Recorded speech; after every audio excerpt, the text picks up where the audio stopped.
Како и повеќето големи градови, и Лондон го погоди глобалната рецесија. Британската метропола важи за рај за богаташите. По двегодишна затишје на странски инвеститори, тие сепак се вратија во градот со зголемен апетит. Тревор Абрамсон тргува со недвижнини за најбогатите, како оваа куќа од $14 милиони, например, во богатиот лондонски кварт Хемстед.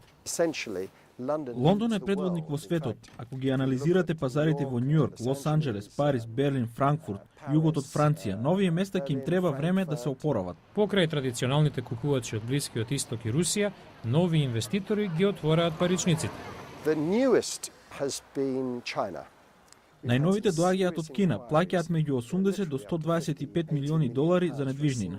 Рони Армист е од инвестиционата советодавна компанија Stonehenge. Вели дека ослабената британска фунта има голема улога во раздвиженоста на пазарот. Тоа ги привлече странците. Заинтересирани се за луксузни нешта, како посета на спортски настани, Вимболдон или Кралската опера. Regent Street е едно од најпознатите области за шопинг. Собствениците сега ја ставија на продажба, и тоа за $2,5 милиарди. Меѓу заинтересираните е кралското семејство од Катар, барем такви се последните вести.